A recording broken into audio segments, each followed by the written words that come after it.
بسم الله الرحمن الرحيم الحمد لله رب العالمين والصلاة والسلام على سيد الأنبياء والمرسلين محمد وآله وصحبه أجمعين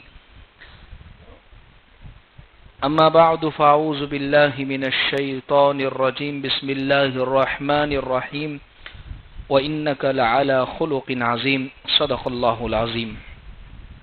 عزیز بزرگوں اور عزیز مائیں اور بہنیں، جمعرات کے درس میں جو عنوان اس وقت چل رہا ہے وہ ہے عورتوں کی خوبیاں اور خامیاں، یعنی عورتوں کی اچھائیاں اور ان میں جو کمیاں ہیں ان کا ذکر چل رہا ہے. دو صفت اور دو خوبیوں کا ذکر اس سے پہلی مجلس میں نے کر دیا ہے. آج تیسری صفت کا ذکر کرنا ہے کہ جو عورت کی ایک بڑی اہم خوبی ہے، یہ جس عورت کے اندر یہ بات پیدا ہو جاوے اس کے لیے زیورات سے بڑھ کر ہے یہ خوبی اور یہ اچھائی. کیا ہے وہ خوبی؟ تیسرے نمبر کی صفت اور خوبی اس کی یہ ہے کہ عورت با اخلاق ہو، یعنی اخلاق والی ہو، اخلاق والی ہو.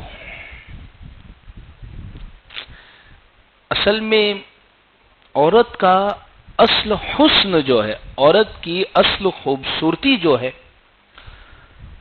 جو جس کی وجہ سے وہ اپنے شوہر کی نگاہ میں محبوب بنتی ہے، وہ ظاہری زیب و زینت نہیں ہے. ورنہ اگر ایسا ہوتا تو شاید کسی بھی خوبصورت عورت کو دنیا میں کبھی ڈیورس اور طلاق نہیں ہوتی. پھر سیدھی سی بات ہے کہ اگر عورت کی سب سے بڑی خوبی اس کی خوبصورتی ہی ہوتی اور عورت شوہر کو سب سے اچھی اس کے اندر اس کی خوبصورتی ہی لگتی تو کبھی کسی خوبصورت عورت کو طلاق نہیں ہوتی دنیا میں. اب دیکھیے، خوبصورت ترین عورتیں بھی دنیا میں مطلقہ والی، یعنی طلاق یافتہ عورتوں جیسی زندگیاں گزار رہی ہے. بہت ساری خوبصورت خواتین ہیں جو گھروں میں بیٹھی ہوئی ہے. معلوم اس سے یہ ہوتی ہے یہ بات عزیز بزرگوں اور عزیز مائیں اور بہنیں، عورت کا اصل زیور اور اس کی اصل خوبصورتی اس کے اچھے اخلاق ہے.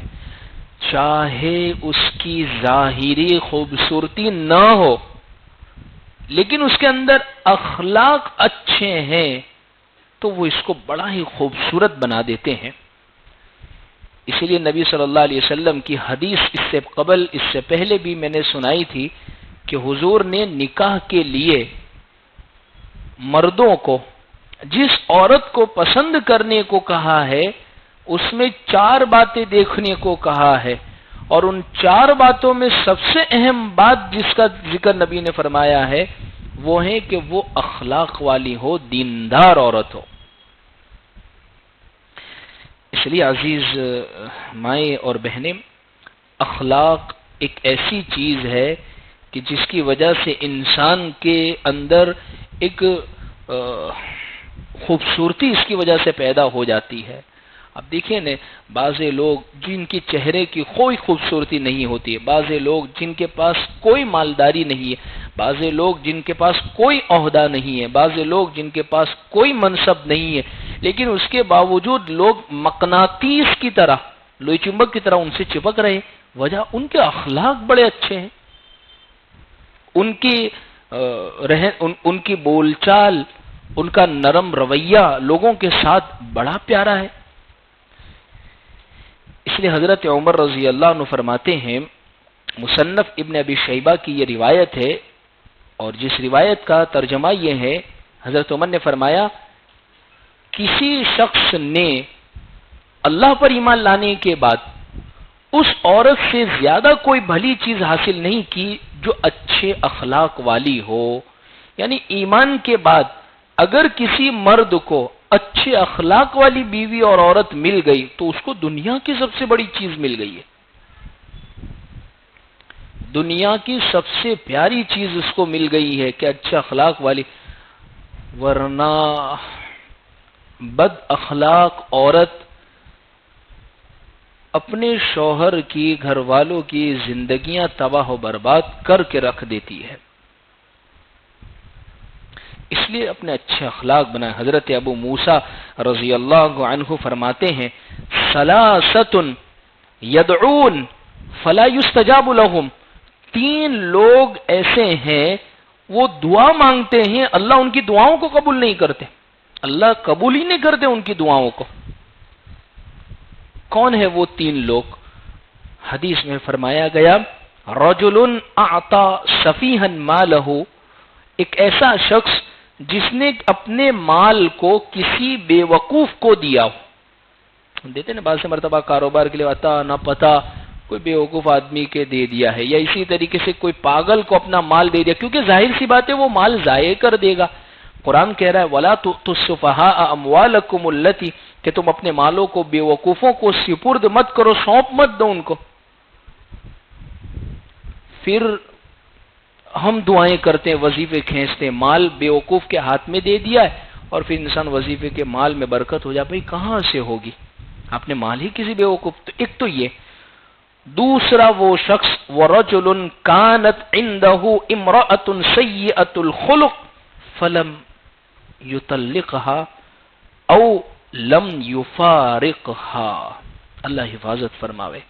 دوسرا وہ شخص جس کی دعا اللہ قبول نہیں کرتے ہیں، وہ شخص ہے جس کے نکاح میں بد اخلاق عورت ہو. بد اخلاق عورت ہو یعنی بد اخلاقی کا مطلب کہ اس کی وجہ سے اس کے دین کا بھی نقصان ہو رہا ہے اور اس کی دنیا کا بھی نقصان ہو رہا ہے. مال ضائع پر ضائع، فضول خرچی پر فضول خرچیاں کروا رہی ہے، ادھر ادھر اران تران غیبت یہ فلاں، اور دین کا بھی نقصان ہو رہا ہے کہ نہ اس کو نمازیں پڑھنے دیتی، خود نہ پڑھتی ہے، نہ اس کو نمازیں پڑھنے دیتی ہے، نہ کوئی خیرات کرنے دیتی ہے. نہیں، دین دنیا اس کی تباہ کرتی ہے. عورتیں ایسا کہ رવિوار کو بھی ٹائم ملتا ہے، کم سے کم صبح سے شام تک بھی باہر نہیں لے جاتے ہیں آپ ہمیں، کہا نماز پڑھ لیں گے بعد میں، چھوڑو نے نماز، آپ کو بیچ میں نماز ہی آ جاتی ہے، ہمیں گھمانے کی بات آتی ہے تو بیچ میں، تو یہ دین کا نقصان کر رہی ہے. تو فرمایا حدیث میں کہ بد اخلاق عورت کسی کے نکاح میں ہے جس کی وجہ سے اس کے دین اور دنیا کا نقصان ہو رہا ہے، اور وہ شخص اس عورت کو چھوڑ نہیں دیتا ہے. حضور نے فرمایا کہ وہ شخص کی دعا بھی قبول نہیں ہوتی. پھر جیسے ہوتا ہے نا بعض مرتبہ 50 طرح کے وظیفے ہم لے لیتے ہیں کہ بھئی کچھ ہو جاوے، مسئلہ حل ہو جاوے، یہ ہو جاوے، لیکن وہ دیکھیے شریعت نے کہا ہے سمجھائے، بستر الگ کرے، ہلکی ضرب لگائے، نہ ہو تو یہ کرے، فلاں کرے، ایک فریق کو بلائے، لوات کو بلائے، بیچ میں بٹھا کے سمجھائے، اس کے ماں باپ کو بلائے، اس کے علاوہ اور رشتہ داروں کو جمع کرے، پھر بھی نہیں وہ ٹس سے مس ہونے کو تیار ہے. تو پھر شریعت نے ایمرجنسی ایگزٹ، جلدی سے نکلنے کا جو دروازہ جو رکھا ہے وہ طلاق رکھا ہے. پھر ایسے موقع پر تو الغرض ایسے شخص کی دعا. اور تیسری وہ عورت جس کا کسی پر کوئی حق ہو اور اس نے اس معاملے پر کسی کو گواہ نہ بنایا. ایک عورت ہے، اب اس کا حق بنتا ہے، اب اس نے گواہ بھی نہیں بنایا، اور عورتوں کی تو عام طور پر کوئی سنتا بھی نہیں ہے. پھر جیسے مثال کے طور پر ہوتا کیا ہے، اکثر عورتیں یہ مسائل لے کے بہت آتی ہے. کیسے؟ میری امی نے مرنے سے پہلے مجھے کہا تھا کہ وہ جو 4 چوڑیاں ہیں نا وہ تیری ہے. اب یہ بولے گی بھی کب؟ امی دنیا سے رخصت ہو چکی ہے اور اس کے بعد 1 سال 2 سال بیت گیا، اور اس کے بعد کہ یہ چوڑیاں تو امی نے مجھے کہی تھی. گواہ ہے آپ کے پاس؟ آپ کو سونپ دی تھی، آپ کو مالک بنا دیا تھا، آپ کے پاس گواہ ہے؟ نہیں ہے. تو وراثت کے حساب سے تقسیم ہوگا پھر آپ. اور اکثر وراثت کے معاملے میں تو دیکھتا ہوں یہی ہوتا ہے، زندگی میں کوئی کچھ بھی نہیں بولتا ہے، جیسے مرے تو پھر وصیتیں چالو ہو جاتی، میرے کو یوں کہا تھا. آپ اکیلے کو کہا تھا اور کسی کو بھی نہیں کہا تھا، کوئی گواہ بھی نہیں ہے آپ کے ساتھ میں موجود. دوسرا آ کے کہتا ہے مجھے وہ جگہ دی تھی، تیسرا آ کے کہتا ہے مجھے وہ گلے میں پہننے کا ہار دیا تھا، چوتھا سب الگ الگ اپنی پیپوڑیاں بجاتے رہتے کہ مجھے یہ کہا گیا. تو اکثر یہی ہوتا ہے. خیر عزیز بزرگوں اور عزیز مائیں اور بہنیں، اس روایت کو بتلانے کا مقصد یہاں پر یہ ہے کہ وہ عورت جو بد اخلاق ہے اور شوہر کے نکاح کے اندر وہ موجود ہے، اب شوہر اس کو سب طریقے پر سمجھا چکا ہے، بتلا چکا ہے، ذکر اس کے سامنے کر چکا ہے، اس کے باوجود نہیں، تو پھر شریعت کہتی ہے کہ اس کو چھوڑ کے تو رخصت کر، ورنہ تو پھر دعائیں بھی اس کی وجہ سے قبول نہیں ہوگی۔ ہمارے یہاں معاف کیجیے گا، عام طور پر یہ اچھی بات ہے، یہ ہونا چاہیے، یہ بات ہونی چاہیے کہ عام طور پر بھئی سمجھا دیا، بجھا دیا، ہو جائے گا، زندگیاں گزر جاتی ہے، ہوتا ہی نہیں، مسئلہ ہی حل نہیں ہوتا ہے۔ ارے نہیں ہو رہا ہے تو چھوڑ کے ختم کرے رشتے کو، معاملے کو۔ خامخواہ کے لیے ایسے رشتے کو آگے بڑھا کے مقصد کیا کہ جس کے اندر نہ شوہر کی بن رہی ہے نہ بیوی کی بن رہی ہے، وہ درد سر بنی ہوئی ہے، تو شریعت نے ایمرجنسی ایگزٹ رکھا ہے اس لیے، لیکن اس کے لیے خود فیصلہ نہ کرے، اس کے لیے کسی دارالقضاء یا کوئی شرعی عدالت، پنچایت، ان کے سامنے اپنے پورے مسئلے کو رکھے، ورنہ عورتیں یا مرد عام طور پر اپنے آپ کو مظلوم سمجھ رہے ہوتے، سب ظلم کرنے کے باوجود بھی اپنے آپ کو مظلوم سمجھ رہے ہوتے، تو اپنی ذات کا اپنے خود فیصلہ کریں گے نا تو اپنے مظلوم ہی رہیں گے۔ کسی اور کے سامنے جب وہ پورا معاملہ رکھیں گے، پھر وہ سوال جواب کراس کویشچن کریں گے، تمام آپ کی تحقیقات کریں گے، تو پھر پتا چلے گا کہ آپ مظلوم ہے کہ ظالم ہے۔ خیر، یہاں پر تو صرف بتلانا یہ مقصد ہے کہ اخلاق کے متعلق کہ تیسری صفت جو عورت کی خوبیوں کو نکھار دیتی ہے، اس کے اندر بہت بہترین بھلائی اور اچھائی پیدا کر دیتی ہے، وہ اخلاق ہے۔ عام طور پر سب دکھنے میں اچھی ہوتی ہے، لیکن عورت کے اخلاق کا پتہ چلتا ہے جب وہ بہو بنتی ہے یا ساس بنتی ہے، ورنہ ماں کے حق میں بیٹی اور بیٹی کے حق میں ماں تو لاڈلی اور پیاری جو ہوتی ہے، لیکن جب عورت ساس بنتی ہے اور جب عورت بہو بنتی ہے تو پھر اس کے اخلاق کا امتحان ہے کہ اب اس کے اخلاق درست ہے یا نہیں ہے۔ اسی لیے ایک روایت ہے، امی عائشہ رضی اللہ عنہ راویہ ہیں، اس روایت کی فرماتی ہیں کہ ان اکمل المؤمنین ایمانا احسنهم اخلاقا والطفهم باہلی۔ امی عائشہ فرماتی ہے سب سے زیادہ کامل ایمان والا، یعنی جس کا ایمان پورا مکمل ہے، سب سے اونچے درجے کا جس کو ایمان کہہ سکتے ہیں، کون ہے؟ تو امی عائشہ نے فرمایا وہ شخص ہے جس کے اخلاق بہت عمدہ ہو، اخلاق بہت عالی ہو۔ اخلاق کا مطلب ہمارا معاملہ، ہماری معاشرت، ہمارا سماج میں رہن سہن۔ میں آگے 10 باتیں آپ کو بتاتا ہوں، جس آدمی میں 10 باتیں ہیں، جس عورت میں یہ 10 باتیں ہیں، علامہ سیوطی رحمۃ اللہ علیہ فرماتے ہیں وہ اچھے اخلاق والی عورت ہے یا مرد، اور جس کے اندر یہ نہیں ہے تو اس کے اچھے اخلاق نہیں ہے، چاہے وہ تہجد گزارے، عبادت گزار ہے، نمازی ہے، روزے دار ہے، تقوی طہارت والی ہے، لیکن یہ چیزیں نہیں ہے تو اس کے اخلاق نہیں ہے۔ عام طور پر ہمارے یہاں پر کہ عبادات کا بہت غلبہ ہے، عبادات کا بہت غلبہ ہے، یعنی ہونا بھی چاہیے، وہ شریعت نے جو چیزیں لازم کی ہے، لیکن عبادت کو اتنی اہمیت ہے، اتنا زیادہ اہمیت ہے، وہ ہو اس کی جگہ پر اس کی بھی پوچھ ہے، لیکن اس کے سامنے اخلاق کو ہم کسی بھی خاطر میں لاتے ہی نہیں ہے، یعنی اخلاق کو ہم کچھ بھی سمجھتے ہی نہیں ہے۔ بھئی کسی کے ساتھ جھگڑا ہے، کسی کے ساتھ معاملہ ہے، کسی کے ساتھ کوئی چیز پیش آ گئی ہے، تو اس کو ہم اخلاق کو یہ چیز سمجھتے ہی نہیں کہ اس کو درست کرنے کی ضرورت ہے۔ اس لیے تو حدیث میں حضور نے فرمایا کہ سب سے کامل ترین ایمان والا وہ شخص ہے جس کے اخلاق اچھے ہو۔ اس لیے آپ دیکھیے، ہم آئینہ دیکھتے ہیں، عورتیں تو خاص طور پر دیکھتی ہے، کوئی دن شاید نہیں گزرتا ہوگا کہ عورتیں آئینہ نہیں دیکھتی ہوگی۔ آئینے میں دیکھنے کی کیا دعا ہے؟ یاد کر لے گا اگر یاد نہ ہو تو۔ آئینے میں دیکھنے کی دعا یہ ہے اللہم انت حسنت خلقی فاحسن خلقی۔ اے اللہ، ترجمہ اس دعا کا یہ ہوتا ہے، آئینے میں دیکھا، چہرہ بہت اچھا دکھا آپ کا، خوبصورت لگا، تو پھر یہ دعا پڑھ لے، اور اس دعا کا مطلب یہ ہوتا ہے اللہ جیسے آپ نے میری صورت اتنی اچھی بنائی ہے، اللہ میری سیرت، میرے اخلاق بھی اتنے اچھے کر دیجئے۔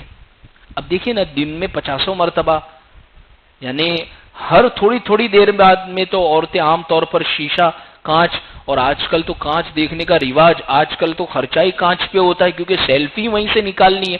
آج کل تو کانچ پہ لائٹیں لگتی ہے، وائٹ کلر کی اور پیلے کلر کی الگ لائٹ بلب لگتے ہیں، پھر وہ لمبی لائٹ، پھر وہ گول لائٹ، تو سارا آج کل تو اسی پر چل رہا ہے، تو بار بار دیکھا جاتا ہے کانچ میں۔ تو جب بار بار دیکھے تو یہ دعا پڑھے، جب یہ دعا پڑھے تو پھر ذہن میں یہ چیز بھی لاوے کہ صرف مجھے دھیان میرے چہرے پہ رکھنے کو نہیں کہا ہے شریعت نے، میرے اخلاق بھی اچھے ہو اس کی بھی مجھے فکر کرنے کو کہی گئی یہ بات۔ ورنہ ہوتا یہ ہے، بہن کے ساتھ، ماں کے ساتھ، دوسری اور خواتین کے ساتھ، سہیلیوں کے ساتھ بڑی اخلاق سے پیش آتی ہے، سب کہتی ہے تیرے اخلاق کتنے اچھے ہے، تو کتنی اچھی ہے، لیکن شوہر کے ساتھ کیا بدتمیزی سے پیش آ رہی ہوتی ہے، ساس کے ساتھ، بہو کے ساتھ کیسی بدتمیزی سے پیش آ رہی ہوتی ہے۔ ان چیزوں سے بچنے کی ضرورت ہے۔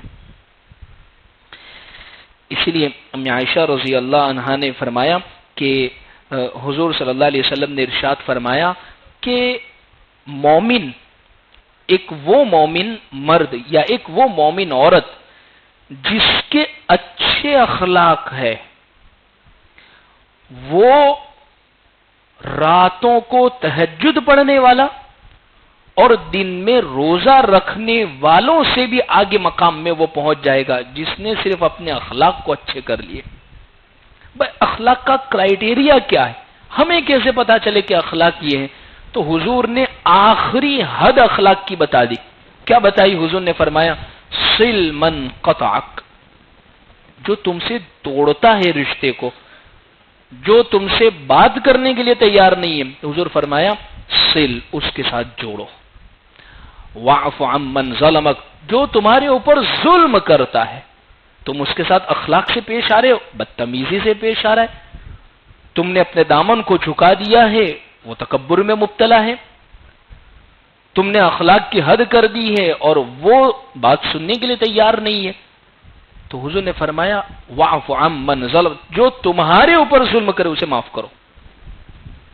اس سے آگے بڑھ کر حضور نے فرمایا وَأَحْسِنْ إِلَى مَنْ أَسَاءَ إِلَيْكَ، جس نے تمہارے ساتھ برائی کا معاملہ کیا ہے اس کے ساتھ بھی اچھائی سے پیش آؤ، یہ ہے اچھے اخلاق۔ اب ذرا ہم اپنی زندگیوں میں غور کر لے، اگر کسی نے مجھے آ کر یہ کہا تیرا منہ دیکھنے کے لیے تیار نہیں ہو، ہمارے بھائی ہو، مثال کے طور پر بھائیوں میں ہوتا ہے، آج کے بعد دہلی پر قدم رکھا تو دیکھ لینا، کیا تھوکتا بھی نہیں ہو، تیرے دہلی پہ آوے کون؟ کہتے تھے نا ہمارا فوراً یہ جملہ، میرے کیا لینا دینا اس سے، زندگی میں کبھی واسطہ نہیں پڑے گا اس کے ساتھ۔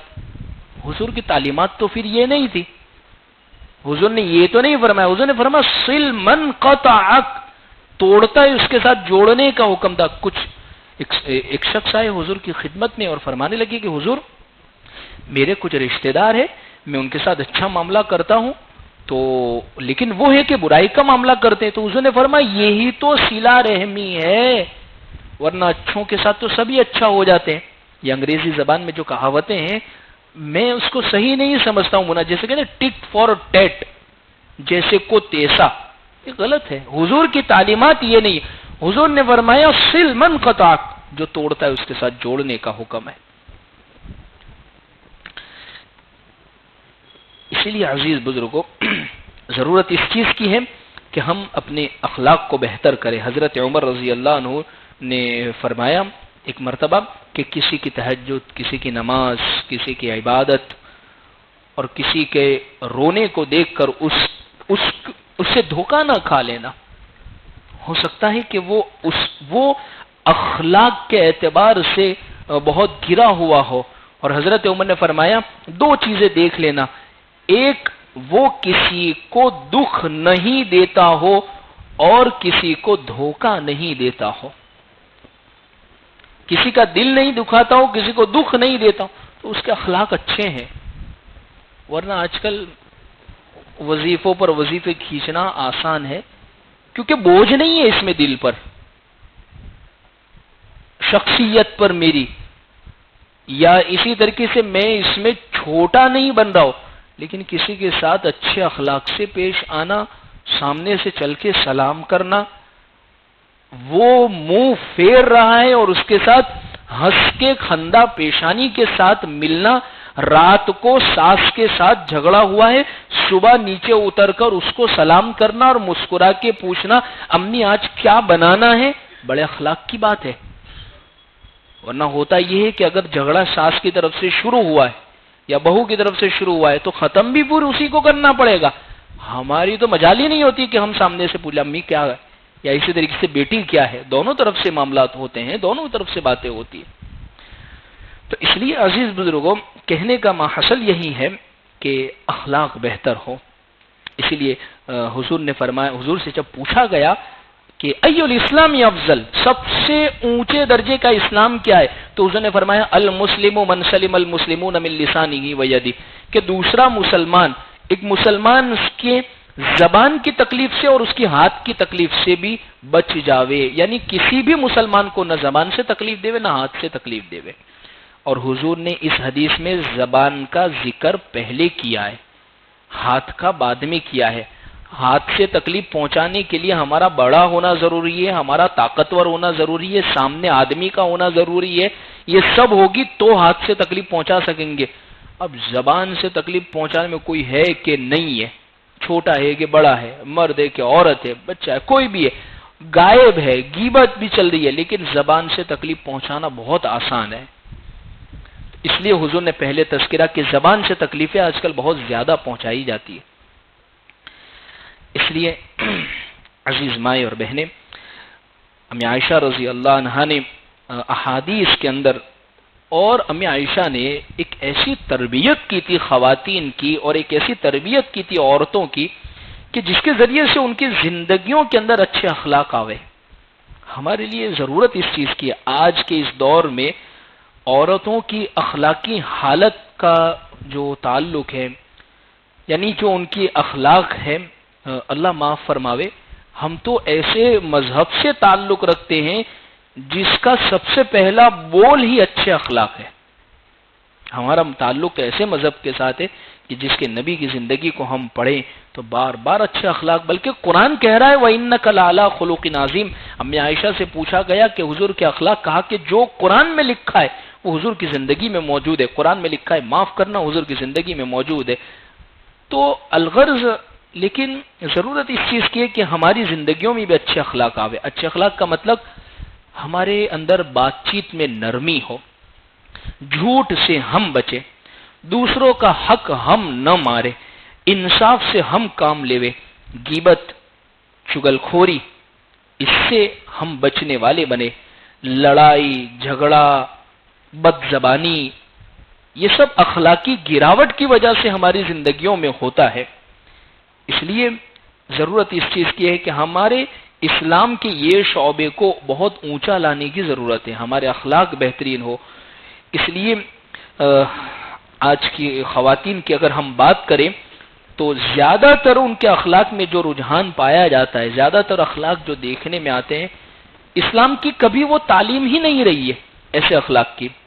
جیسے مثال کے طور پر اسلام نے حکم دیا عورتوں کو نرمی کا، برداشت کا، لیکن دیکھیے آج موجودہ دور میں برداشت عورتوں کے اندر سوال ہی نہیں ہوتا ہے، برداشت کا مادہ ختم ہو گیا۔ ماں باپ کی طرف سے تعلیمات اپنی بیٹی کو سسرال میں یہ دی جاتی ہے، اللہ معاف کرے، کہ بیٹے برداشت نہیں کرنے کا، کسی کی کھوٹی تو سننے کی ہی نہیں، سنا کے آ جانے کی، ولتا جواب تو دے ہی دینے کا۔ آج تم سنو گی تو کل وہ شیر ہو جائے گی، اس لیے آج ہی اس کو چپ کر دو تو کل اس کی بولنے کی ہمت نہ ہو۔ یہ تو ہمارے اخلاق کا معیار ہے۔ اسی طریقے سے جھوٹ ہمارے اندر بہت زیادہ پایا جاتا ہے۔ اسی طریقے سے وعدہ خلافی آپ دیکھ لیجئے گھریلو معاملات کے اندر کتنی پائی جاتی ہے۔ اسی طریقے سے گھریلو جھگڑے کتنے زیادہ آج کل پائے جاتے ہیں، گھریلو جھگڑوں کا کتنا زیادہ، یعنی بھائی چارگی کی بات، محبت کی بات، اپنے گھر کو بنانے کی بات کہاں گئی؟ غیبت، جس کو حضور نے فرمایا مردہ بھائی کے گوشت کھانے کے برابر اس کا گناہ بنتا ہے۔ لیکن عام طور پر عورتوں میں یہ بیماری بہت درجے میں پائی جاتی ہے۔ اسی طریقے سے سسرال میں شوہر اور بیوی کا جھگڑا، ساس اور بہو کا جھگڑا، بھابھی اور نند کے جھگڑے، یہ روز مرہ کے معاملات گھروں کے اندر یہ پائے جاتے ہیں۔ دوسروں کے دل کو دکھانا تو ہمارے الٹے ہاتھ کا کھیل ہوتا ہے۔ دوسروں کا حق دبا دینا اس کو ہم گناہ نہیں سمجھتے۔ ساس کے خلاف یعنی ماں کے خلاف بیوی اپنے شوہر کو بدظن کر رہی ہوتی ہے، اور اسی طریقے سے ماں بھی اپنے بیٹے کو اس کی بیوی کے خلاف بدگمان اور بدظن کر رہی ہوتی ہے۔ اسلام تو جوڑنے کے لیے آیا تھا۔ چھوٹی چھوٹی باتوں پر بلا وجہ غلط بیانی کر دینا یہ ہمارا عام معمول بن چکا ہے۔ دکھاوا کرنا، نازیبا الفاظ زبان سے نکالنا، ایک دوسروں کی غیر موجودگی میں برائی بیان کرنا، یعنی کسی کے عیب پر پردہ ڈالنا، آج کل اس کو بے وقوفی سمجھا جاتا ہے، اور سب سے پہلے کسی کی برائی کو سماج میں، معاشرے میں اچھالنا اس کو ایک ہنر سمجھا جاتا ہے، اور لوگ یہ سب سے پہلے مجھے خبر پڑی، میں نے تو بتایا سب کو، ورنہ کسی کو کیا پتا تھا، اور فخریہ ہم بیان کرتے اس کو۔ حالانکہ حضور نے فرمایا کہ اگر تم کسی کے عیب پر پردہ ڈالو گے، وہ 70 ذات تمہارے عیب پر پردہ ڈالو گی۔ تم کسی کو اگر ذلیل کرو گے تو اللہ گھر بیٹھے تمہیں ذلیل کر دیں گے، کہیں ضرورت نہیں پڑے گی، گھر بیٹھے بیٹھے تم ذلیل ہو جاؤ گے۔ اس لیے عزیز مائیں اور بہنیں، ضرورت اس چیز کی ہے کہ ہم اپنی زندگیوں کے اندر اچھے اخلاق پیدا کریں، اور وہ اخلاق جو نبی والے ہیں۔ 10 باتیں میں نے لکھی ہے، ہم دعا کریں اللہ انشاءاللہ ہمیں ان پر عمل کرنے کی توفیق عطا فرمائے۔ یہ 10 باتیں یوں سمجھ لیجئے ایک معیار ہے کہ ہمارے اخلاق اچھے ہیں۔ کون سی ہے؟ علامہ سیوطی رحمۃ اللہ علیہ فرماتے ہیں جس میں 10 باتیں ہیں اس کے اخلاق اچھے ہیں۔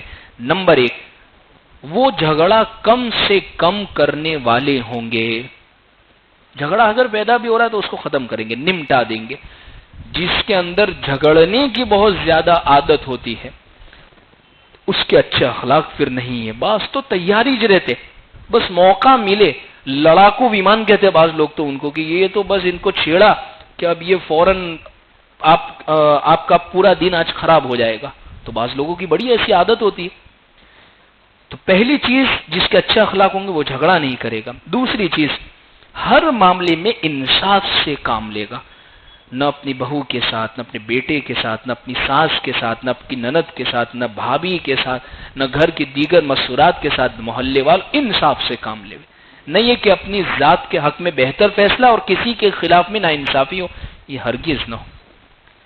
تیسری چیز، لوگوں کی غلطیوں کی طرف نہیں دیکھے گا۔ آج کل ہمارا عام مزاج یہ ہے، ہمیں اپنی غلطیاں بھرمار ہے، وہ نظر ہی نہیں آتی۔ لوگوں کی چھوٹی چھوٹی غلطیوں کو بھی ہم دوربین سے دیکھتے ہیں۔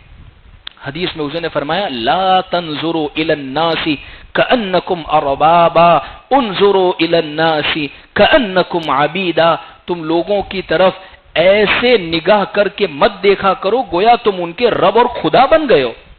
ہم تو فوراً فیصلہ کر دیتے ہیں، کسی کے مطابق کسی کا عیب دیکھا فوراً فیصلہ، ہم تو خدا بن جاتے ہیں فوراً ہر معاملے کے اندر۔ حضور نے فرمایا نہیں، اپنے عیب کی طرف دیکھو، اپنی ذات کی طرف دیکھو۔ تو تیسری چیز یہ ہے کہ لوگوں کی غلطیوں کی طرف نہیں دیکھیں گے، فوراً اگر کسی کی غلطی، بھائی چھوڑو نے کیا لینا دینا اس سے اپنا، آج ہمارے عیب ختم نہیں ہو رہے، ہماری کمیاں ختم، ہمیں کسی سے کیا فرصت۔ تیسری بات۔ چوتھی بات، برائی میں بھی اچھائی کا پہلو تلاش کریں گے۔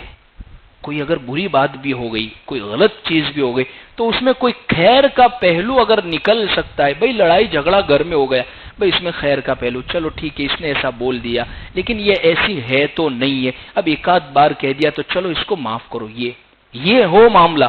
تھنک، سوچ پازیٹیو، مثبت ہو ہمیشہ، کہ اس میں بھی اچھائی کا پہلو نکال لے، نہ یہ کہ اچھائی میں بھی برائی کا پہلو نکال لے۔ کتنی بھی اچھی چیز بنائی ہے گھر میں کھانے کی، یہ تو نہیں کرانے، میرے جیسا تو ہوگا ہی نہیں، تو اس سے اور زیادہ گھروں میں جھگڑے ہی پیدا ہوں گے پھر۔ 4 باتیں ہو۔ 5ویں بات یہ ہے، معذرت کا طالب ہوگا، یعنی یہ گانٹھ باندھ لے یہ بات، معذرت کا طالب، یعنی ہم سے اگر کوئی چیز نہیں بن پڑی تو فوراً کہہ دے مجھے معاف کرنا، مجھ سے نہیں ہو سکا۔ میں سوری کہتی ہوں اس کے اوپر، مجھ سے نہیں ہو سکا، یہ میں نے کرنے کی بہت کوشش کی لیکن مجھے معذرت کرنا، معاف کرنا، مجھ سے نہیں ہو سکا. یہ مزاج معافی مانگنے والا ہم سے نکل ہی گیا، ختم ہی ہو گیا. اب دیکھیے نا، غیر مسلموں میں بعض مرتبہ ہم دیکھتے ہیں، فورن میں بھی دیکھتے تھے اور اسی طرح ہمارے یہاں پہ، کہ تھوڑی سی ہم جلد بازی میں جا رہے تھے اور کسی کو یوں ہاتھ لگ گیا تو فوراً کہا سوری ہو، معذرت، معاف کرنا. ہم میں سے یہ مزاج، ہم تو فیدے ولیں گے، کیا ہے بھائی، معذرت کا انداز ہی نکل گیا ہے ہمارے اندر سے. 5 باتیں ہو گئی. چھٹی بات، لوگوں کی تکلیفوں کو برداشت کرنا. برداشت کرنا، اسی پر اچھے اخلاق کا فیصلہ ہوگا. ہم تو یہ کہہ کے چھوڑ جاتے، دیکھ اپنے کسی کو کھوٹا بولتے نہیں ہیں اور کسی کا کھوٹا سنتے نہیں ہیں. اچھی بات ہے، اچھی بات ہے، آپ کا جملہ بہت پیارا ہے، لیکن کبھی آ جاوے تو تھوڑا برداشت کرنے کا بھی رکھنا. عام طور پر کیا ہوتا ہے عورتوں میں، وہ گھر دھونا اس نے شروع کیا تو پانی وہاں آیا تو فوراً باہر نکل کے لڑائی چالو، کچرا وہاں سے اڑ کے تھوڑا آ گیا، بچوں میں آپس میں لڑائیاں شروع ہو گئی ہے، یا اسی طریقے سے پانی بھرنے کے اندر لڑائیاں شروع ہو گئی ہے تو وہ یہاں سے وہاں آستین، مردوں کو پکڑ کے کھینچ کے لانا پڑتا ہے عورتوں کو اندر، کہ بھئی آج آپ کیا تماشا کر رہی ہے. تو یہ برداشت کریں، برداشت کرنا سیکھیں. چھٹی بات. 7ویں بات، اپنے ہی نفس کو ملامت کرے. یعنی جب کوئی بات ہو تو اپنے عیبوں میں دیکھے کہ تو کتنا گنہگار ہے، کہاں تو. غالب کا شعر ہے، غالباً غالب نے کہا تھا کہ نہ تھی حال کی جب ہمیں اپنی خبر، نہ تھی حال کی جب ہمیں اپنی خبر، رہے دیکھتے لوگوں کے عیب و ہنر. یعنی جب تک ہمیں اپنی حالت کی خبر نہیں تھی وہاں تک ہم لوگوں کے ہی عیب دیکھتے رہے. آگے غالب کہتے ہیں، پڑی اپنی برائیوں پر جو نظر تو جہاں میں کوئی برا نہ رہا. جب تک دوسروں کو دیکھتے رہے تو وہاں تک اپنے آپ کو بہت اچھا سمجھتے رہے، لیکن جیسے اپنی کمیاں نظر آئی تو پھر تو دنیا میں سب اچھے اور صرف میں ہی اپنی ذات میں کمی اور برا ہو گیا کہ میرے اندر ہی یہ کمیاں ہیں. تو اپنے اندر کمیاں دیکھنے کی یہ عادت ڈالے، اپنے نفس کو ملامت کرنے کی. 8ویں بات، دوسروں کو نظر انداز کرے اور اپنے ہی عیبوں کو تلاش کرے. کسی سے کوئی غلطی بھائی نظر انداز، بات پکڑ نہیں لینے کی، اس کا آج نہ آج خلاصہ کرنا ہی پڑے گا، نکل تو اس سے آگے بات بڑھے گا. ارے چھوڑو بھائی، نظر انداز کرو. گھر فتووں سے، فیصلوں سے نہیں چلتے، گھر چلتے ہیں اخلاق سے اور درگزر سے چلتے ہیں. 8 باتیں ہو گئی. 9ویں بات، ہر چھوٹے بڑے کے ساتھ کھندا پیشانی سے ملے، ہنس کے ملے. جیسے ہم جا رہے بچہ کوئی مل گیا ملے. عام طور پر گھروں میں کیا ہوتا ہے کہ عورتیں عام طور پر اپنا بچہ آیا یا اسی طریقے سے اپنا نواسا آیا تو بڑی خندہ پیشانی سے مل رہی ہے، لیکن جیسے کہ نند کے بچے آ گئے ہیں تو وہ اس کو جا تیری ماں کے پاس جا. تو کہاں گئے اخلاق؟ خندہ پیشانی کہاں چلی گئی اپنی؟ ہنس کے ملنا کہاں جگہ؟ وہ بھی تو بچہ ہے، رشتہ دار ہے، آپ کے تعلق والا ہے، تو آپ کے اچھے اخلاق کی نشانی نہیں ہے. آپ چاہے کتنی بھی ہسمکھ ہیں، کتنی بھی پیاری ہیں، لیکن یہ آپ کے بد اخلاقی ہونے کی نشانی ہے کہ آپ چھوٹے بچوں کے ساتھ ایسے پیش آ رہی ہے، وجہ صرف اس کے نند ہونے کی وجہ سے. 9 باتیں ہو. 10ویں اور آخری بات، ہر ایک سے نرمی سے بات کرے. نرمی سے بات کرتی ہے. آج کل گھروں میں ایک شور مچا ہوا ہے، عورتیں چیخ رہی ہے، چلا رہی ہے، بچوں کے اوپر، شوہر کے اوپر، ساس بہو لڑائی ہے ادھر سے ادھر. تو نرمی سے بات کرو. حضور کے اخلاق میں بڑی نرمی پائی جاتی تھی. تو یہ 10 باتیں ہیں، اگر ہماری زندگیوں میں نہیں ہے پیدا کرنے کی کوشش کرے. اگر یہ پیدا ہو گئی تو اللہ کی ذات سے امید ہے کہ ہم ایک اچھے اخلاق والے انسان ہیں. اللہ سے دعا کرتے ہیں یہ تیسری صفت ہم سب کے اندر پیدا کر دے کہ اچھے اخلاق والے اللہ ہم سب کو بنا دے. اللهم لك الحمد كما انت اهل، فصل على محمد كما انت اهل، وافعل بنا ما انت اهل، فانك اهل التقوى والمغفرة. ربنا آتنا في الدنيا حسنة وفي الآخرة حسنة وقنا